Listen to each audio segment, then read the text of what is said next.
Hello.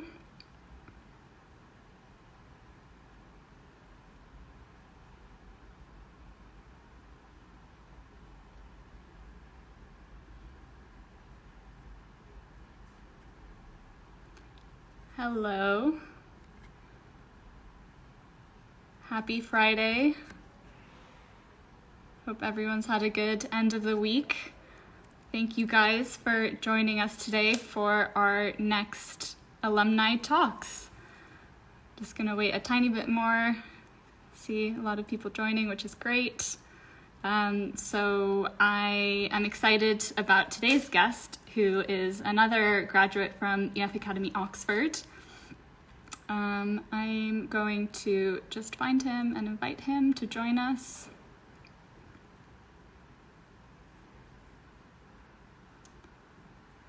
Just a sec.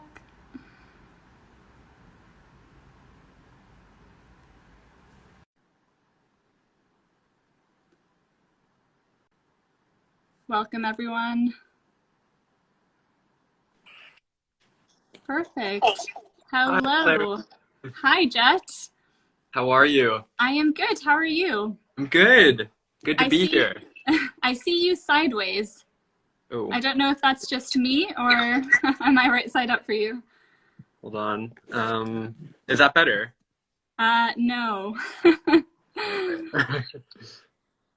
I can try and call you again in case. Oh, now I see the back. No. Wait, hold on. Yeah, wait, try and call me again. Okay, alrighty. Technical issues. Let's see if we can get him back on again.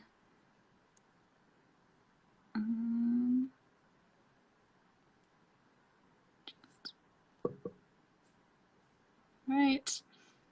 I don't know if you guys could also see Jet sideways. Maybe it was just me. Is that better? Yay! Yes. Right side up, much better. Hi, Jet. Thank you so much for joining us today. Thank you for having me. No, so just getting started. Again, a really big welcome to everyone joining us today. My name is Clara. I am the alumni coordinator for EF Academy.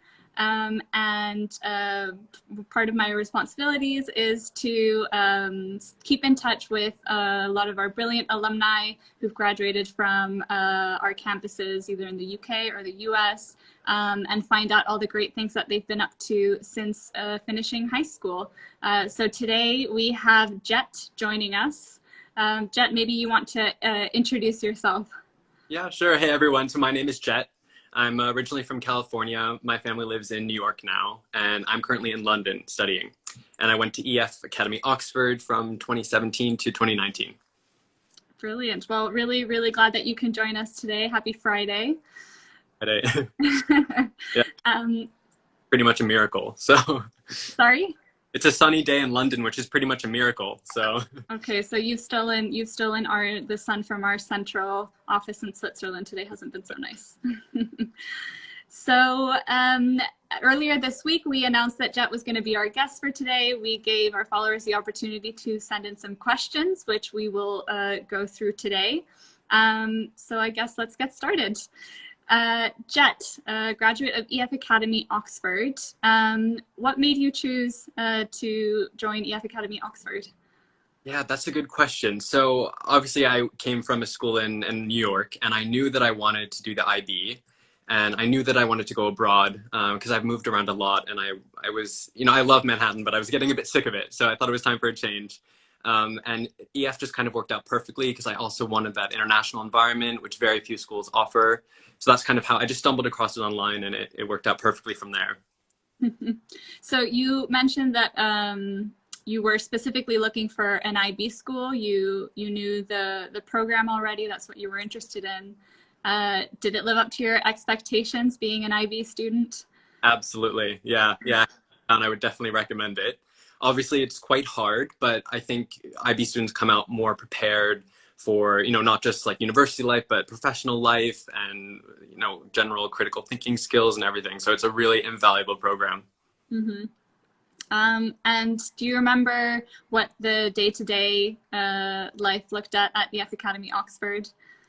Yeah, I spent a while, but it had a great rhythm to it. I think both years there was at least one day every week when I only had maybe one class. So you have a lot of time to explore the city of Oxford and, of course, study.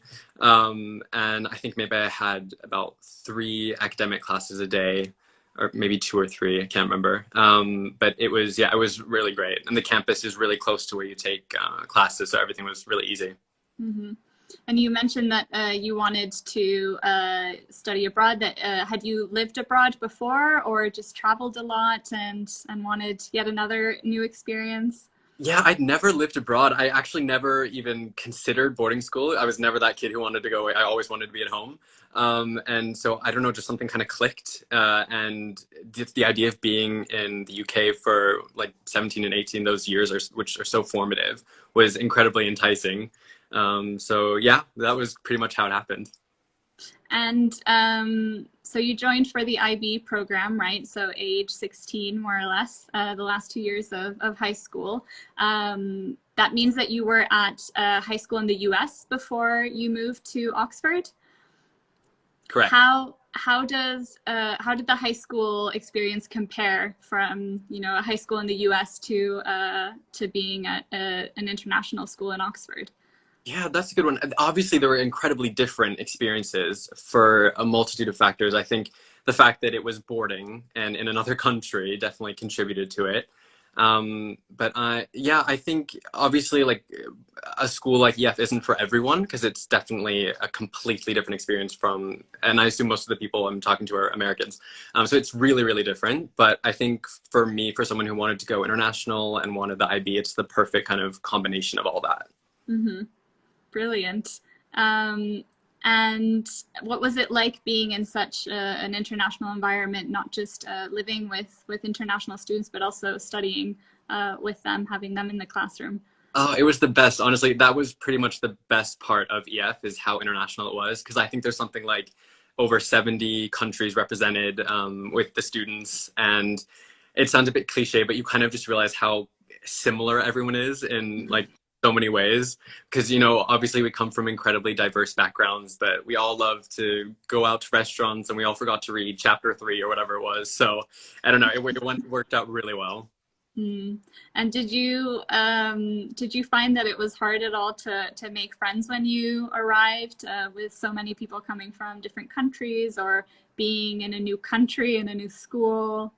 You would think so, but no, not at all, actually. Because everyone's so curious to learn about each other, and you're all in the same boat, so everyone just really like clicks together really easily. And obviously, like the school did a good job of making sure there were enough activities during induction week to kind of introduce people to each other. So it wasn't hard. I actually felt more of an outsider coming from California to Manhattan than from the U.S. Really? So yeah, it was really easy. Amazing.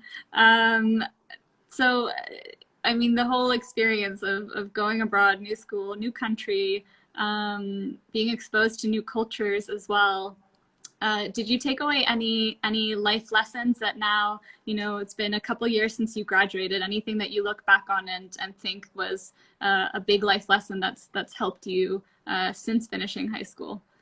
Yeah, I think if I had to pinpoint something, the biggest life lesson would be learning how to live independently and away from home at such an early age. It really gives you a leg up when you kind of move on further in your academic and professional career. So I'm really, really grateful I did that. And obviously, it's the kind of best of both worlds because you have that safety net of the boarding school aspect, but you also are really left to your own devices most of the time. So you really get that chance to build your independence.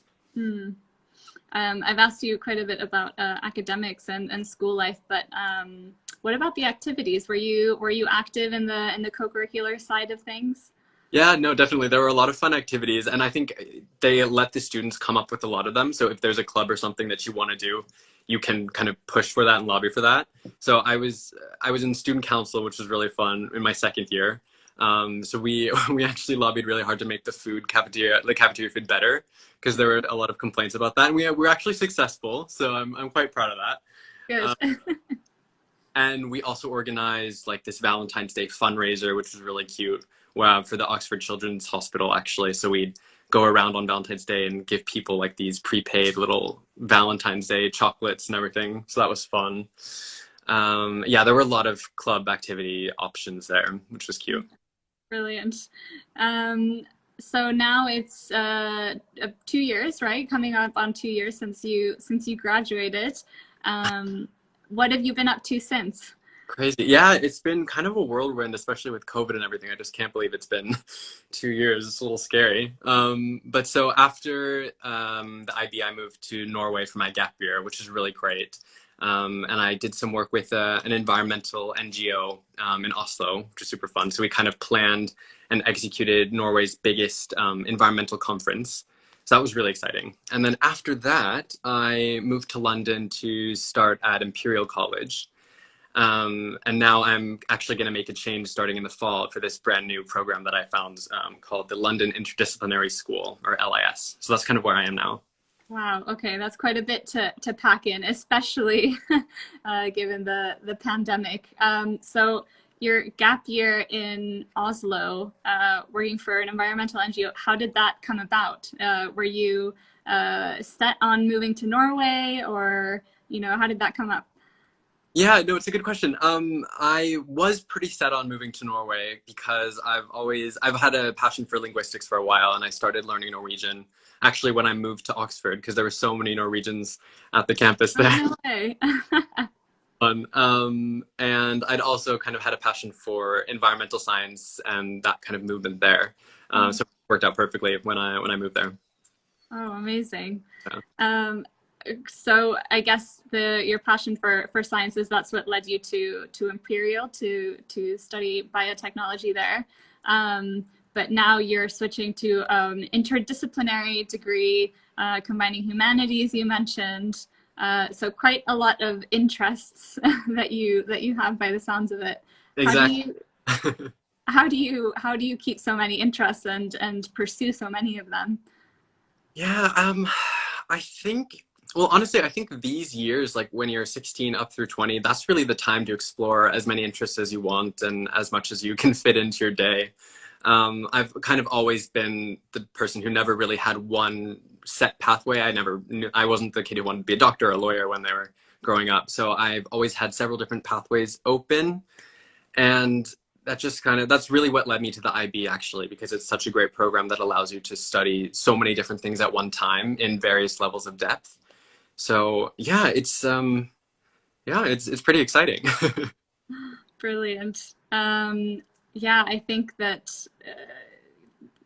as we were talking earlier this week, you said something that really stuck with me about the world not working in silos or subject areas, and the importance of not just having a broad understanding of lots of different areas, but knowing how to combine them and work together. I'm probably destroying your lovely lovely words, but No, exactly. That's true. And I feel like a lot of people will agree with this, especially in the world as it is today. We need those people. We need politicians who aren't just well versed in economics, but also science and history. And we need those kind of multidisciplinary individuals. So I think a program, especially since the US and even the US to some extent, can be quite limiting and very siloed, as you said. And if you can't break down the professional world into different subjects, why would you try and do that, especially when you go into university? So yeah, that was my kind of thinking when I found this new program. that's a really, really great point. So, I mean, you mentioned environmental science. Is that your main passion area, the main issue that you're interested in at the moment? I don't know if I could say main because I have a few different kind of because the year in Norway was really focused on environmental science and that kind of whole world. And then when I was here in London for the past year, that was very like technical biology, chemistry. And now I'm kind of moving into the more business and economics and marketing world. So I'm kind of trying to keep everything lined up and see where it all connects and kind of figure out what I want to do next. That's good. It's important to keep options open, but also explore different avenues. And as you said, you have plenty of time and opportunities to explore different ones. Thinking more ahead, do you have any idea where you see yourself in, let's say, 5 to 10 years from now? The most dreaded question you can ask a 20-year-old. I know, I'm sorry. I think I think these next few years are going to be the really crucial years where I sort of distill my interests into something that I can make a career out of.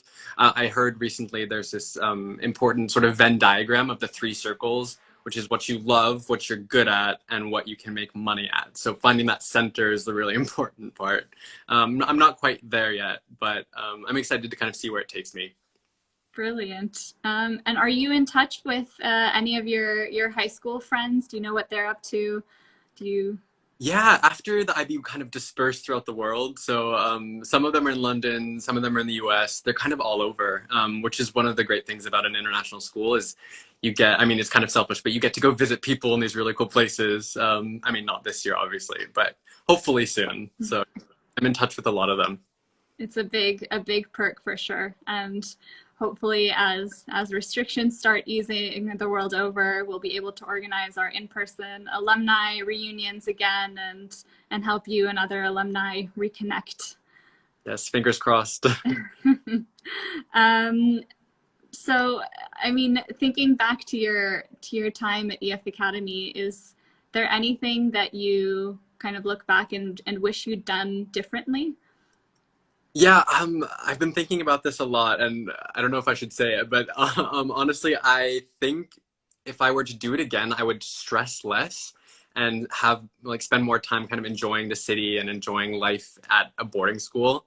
Because I recently reconnected with one of my friends who was actually in the year above me, and she was telling me about when she was at EF. Like, obviously, she did study, but she was out in London every weekend and out on the city like every weekday. And I'm just like, wow, I didn't do much of that. I did a little bit of it, but I probably could have taken a bit more advantage of it.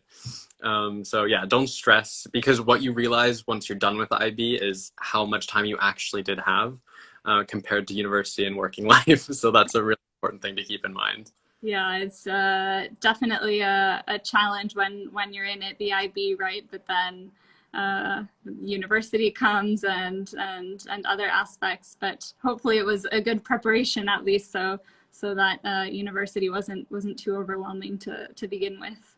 Definitely, yeah. So, what are you're starting your new degree in September?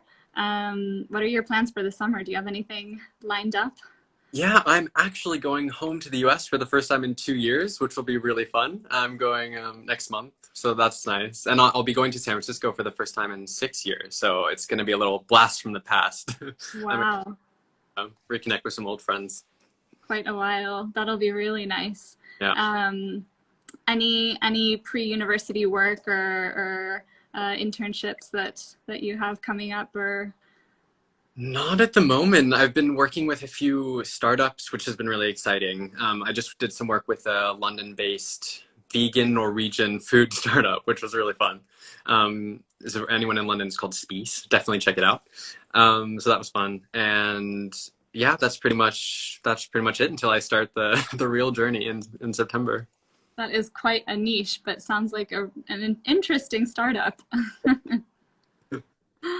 Great. So I'm just going to quickly check to see if we had any questions come in. So we have a question that's come in from someone asking, how did boarding school change you as a person? Oh, that's a good That's one. another loaded question. Yeah, that's really good because I used to be very, very introverted and very kind of shy and quiet.